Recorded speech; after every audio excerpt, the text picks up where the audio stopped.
Hey everyone, and welcome. Today, we're doing a deep dive into something really interesting, the hidden language of culture. Yeah, it's a fascinating topic. It really is, and it's something that I think we can all relate to, even if we don't realize it. Right. Because we all come from different cultures, and those cultures shape the way we see the world, the way we interact with each other. Absolutely. And a huge part of that is language. Oh, for sure, for sure. So we're going to be exploring how cultural awareness can actually help us all become better communicators. And it's more than just like, learning a few phrases in a different language. Right, exactly. This is about understanding those subtle nuances, the unspoken rules that can really make or break a conversation across cultures. Yeah. Like, have you ever had that experience where you're talking to someone and you just feel like you're not quite on the same page? Oh, yeah, definitely. Happens all the time, actually. And it can be so frustrating, right? It is. Yeah. Because you're both speaking the same language, but it's like you're speaking different languages at the same time. It's like you're speaking different languages, but with the same words. Exactly. And you know what? It turns out there's a reason for that. And our source material actually digs into this. It talks about how language is so much more than just words and grammar. It's true. It's a direct reflection of a culture's values, their history. Yeah. Even their sense of humor can come out in how they use language. That's so interesting. So like even something as simple as an idiom, like kick the bucket. Right. I mean, who decided that kicking a bucket was the universal symbol for dying? Where did that come from? Well, it turns out that phrase, that idiom, likely originated back in 16th century England. Wow, really? Yeah. And back then, when someone would commit suicide by hanging themselves, they would often stand on an overturned bucket. Oh, wow. And then end their life, they'd kick the bucket out from under them. Oh my gosh. See, I never do that. So language can be a really direct window into a culture's past. Like a cultural puzzle, right? Exactly. Huh. And just like a puzzle, there are many pieces. Yeah. Even something as simple as eye contact can be interpreted in totally different ways. Oh, tell me about it. Depending on the culture, In many Western cultures, direct eye contact, we're taught that's a sign of respect. Right. That you're engaged, that you're paying attention. Right. Showing you're listening. Yeah. But in some Eastern cultures, that same direct eye contact could be perceived as aggressive. Oh, wow. Yeah. Even confrontational. That's a big difference. Huge difference. Just for eye contact. Exactly. Not even the words. It's not the words at all. It's just that simple gesture. And it can make a huge difference. Wow. So it's like instead of a secret language, it's more like we're talking about these unspoken rules of communication. I like that. Unspoken rules. That's a good way to put it. Yeah. And those unspoken rules extend to how we express ourselves, particularly in professional settings. Oh, absolutely. Right. Let's say you're giving feedback to a colleague on a project. Okay. In some cultures, directness is key, Yeah. You would be very straightforward. Right. You'd highlight areas for improvement without, sugarcoating it. Right. Yeah. Just tell me what I need to fix. Yeah. Exactly. But in other cultures, particularly in parts of Asia, that same directness could be seen as disrespectful.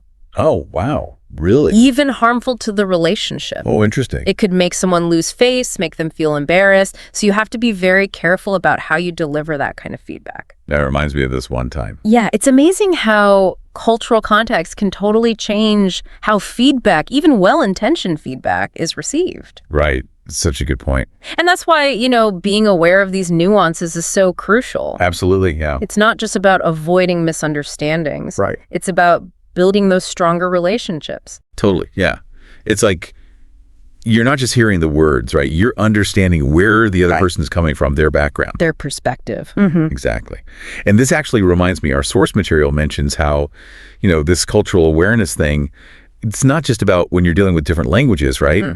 It can even level up your communication skills in your own language. Absolutely. Even within English-speaking cultures, there are so many variations. Yeah, totally. Fascinating variations, actually. Oh, for sure. Because, you would think, right? Like something as simple as saying please and thank you. Yeah. Those would be universal, wouldn't you think? You'd think so. You would think so. But even their usage, how often you use them, and even their meaning, it can differ. Oh, wow. In some cultures, they're an essential part of almost every interaction. Right. Like punctuation marks in a sentence. Okay. But in other cultures, using them too often, it can actually make you seem less sincere Really? even overly formal. Huh. So it's like those unspoken rules we were talking about, they're back to surprise us again. Right. They're everywhere. They really are. They really are. Yeah. Speaking of unspoken rules, what about humor? Because that seems like a potential minefield, right? Oh, absolutely. Absolutely. Humor is incredibly culturally specific. What might be hilarious in one culture could be confusing in another. Yeah. Even offensive. Oh, absolutely. And don't even get me started on sarcasm because, our source material highlighted how important it is to actually understand those cultural references to truly get a joke. Right. Like if you don't have that shared background, that shared understanding, Yeah. the humor can fall completely flat. It's true. It's true. It's true. Unless you're speaking different languages, even if you're both speaking English. Exactly. And it goes beyond humor. Okay. Think about how different cultures express emotions. Oh, yeah. Some cultures encourage those really open displays of affection, Right. while others really value stoicism, that kind of reserve. Yeah. And misinterpreting those cues. If you're enjoying this podcast, don't forget to like the video. Share it with friends who might find it helpful. Make sure to subscribe and hit the bell icon so you don't miss our next video. Let us know in the comments what topic you'd like to hear. It can lead to some awkward moments. For sure. So how do we do it?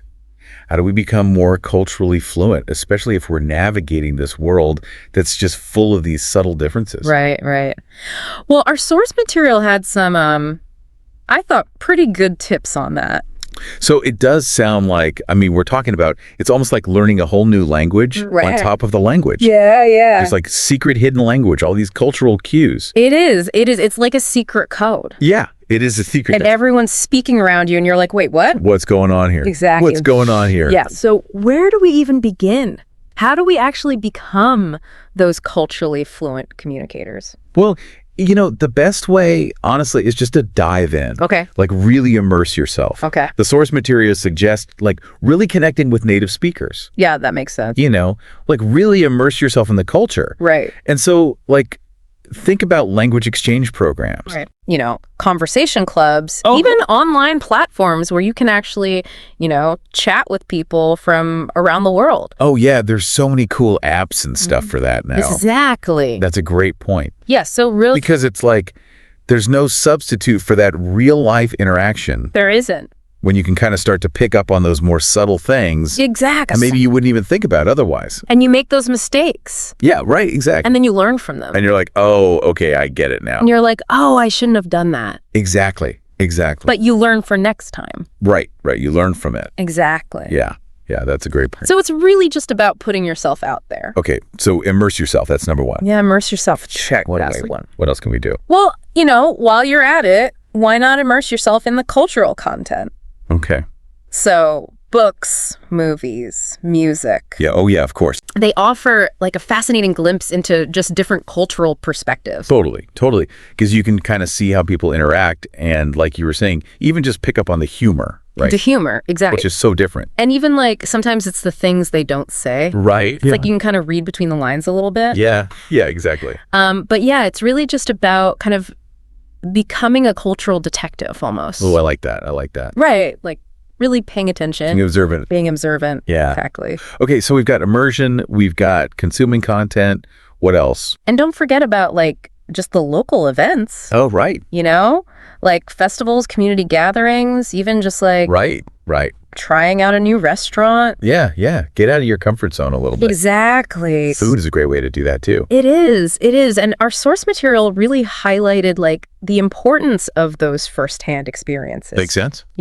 You can read all you want, but until you're actually in it and experiencing it. Right, exactly. It's different. Yeah, totally. It is. Okay, those are some great tips. Oh, and I thought of one more thing too. That's really important. And that is like also taking the time to reflect on our own cultural backgrounds. Oh, that's a great point. Right, because we all have our own like cultural lens We do. that shapes how we see the world. Yeah, that's so true. And so by kind of understanding our own biases, our own assumptions, we can then approach other cultures with more empathy. Right, with more understanding. More understanding, exactly. Yeah, so it's not just about learning about other cultures, it's also about kind of that self-awareness piece too. Exactly. Yeah, that's a great point. It is. Wow, this has been eye-opening. It's a fascinating topic. It is.